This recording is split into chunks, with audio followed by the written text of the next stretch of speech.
The United States has conducted an operation that killed Osama bin Laden. The United States has the body of Osama bin Laden. That Osama bin Laden has been killed.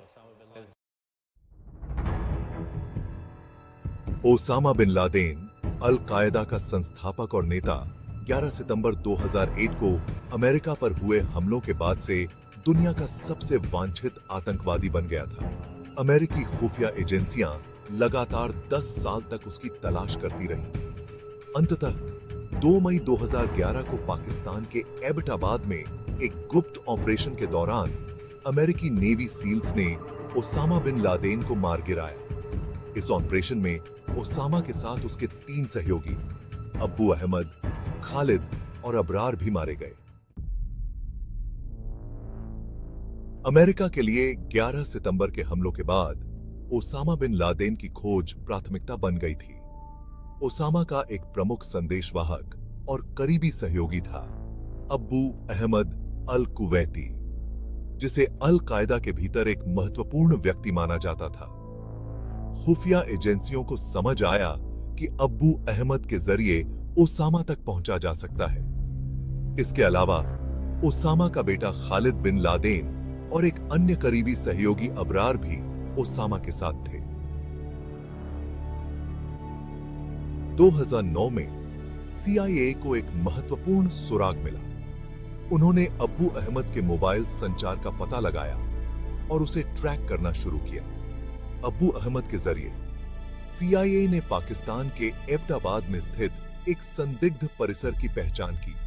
यह परिसर बेहद सुरक्षित था, जिसमें ऊंची दीवारें और आधुनिक सुरक्षा व्यवस्था थी। इस घर के भीतर रहने वाले लोग बाहरी दुनिया से कटे हुए थे, जिससे यह संदेह गहराने लगा कि वहां कोई महत्वपूर्ण व्यक्ति छिपा हुआ है।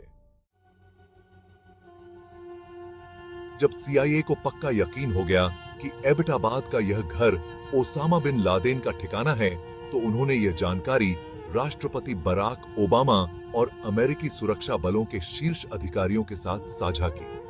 इसके बाद इस ऑपरेशन की योजना बनाई गई, जिसे ऑपरेशन नेपच्यून स्पीयर का नाम दिया गया। इस ऑपरेशन को अंजाम देने के लिए नेवी सील्स की विशेष टीम 6 को चुना गया।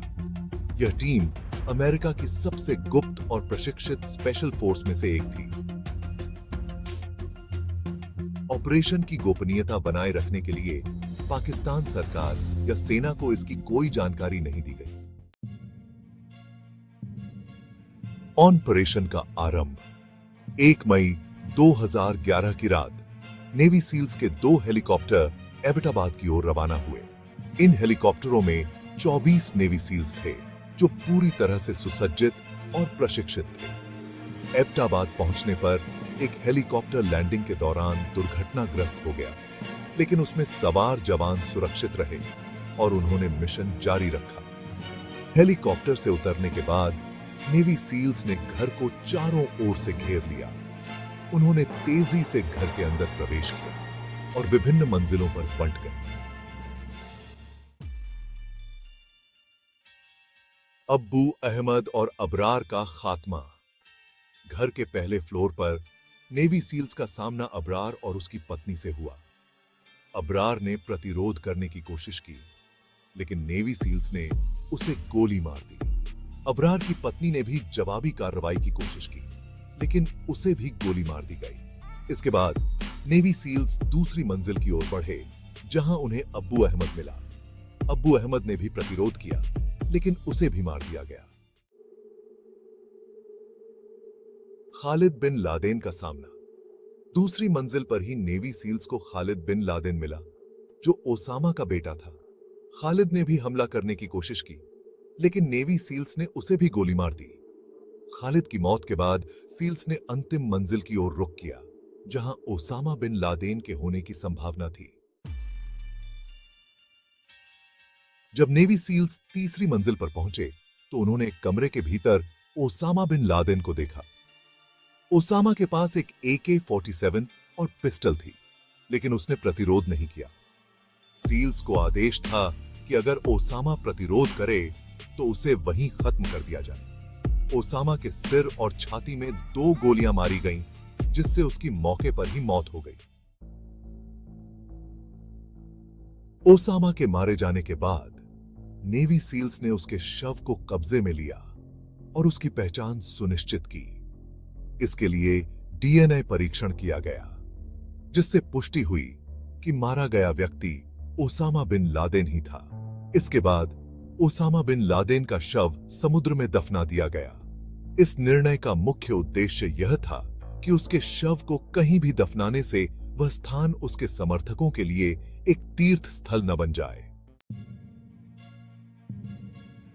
ओसामा बिन लादेन की मौत की खबर फैलते ही पूरी दुनिया में हलचल मच गई। राष्ट्रपति ओबामा ने 2 मई 2011 को आधिकारिक घोषणा की कि ओसामा बिन लादेन को मार दिया गया है। और इस खबर के बाद अमेरिका और अन्य देशों में खुशी की लहर दौड़ गई। हालांकि पाकिस्तान और अमेरिका के बीच इस ऑपरेशन के बाद तनाव बढ़ गया। पाकिस्तान ने इस पर आपत्ति जताई कि अमेरिका ने उसकी संप्रभुता का उल्लंघन किया है। वहीं अमेरिका ने सवाल उठाया कि ओसामा बिन लादेन पाकिस्तान में इतने लंबे समय तक कैसे छिपा रहा, और क्या पाकिस्तान की सरकार या सेना को इसकी कोई जानकारी थी।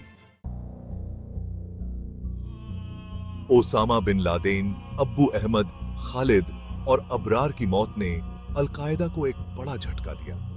इस ऑपरेशन ने दिखाया कि आतंकवाद के खिलाफ लड़ाई में अमेरिका किसी भी हद तक जा सकता है।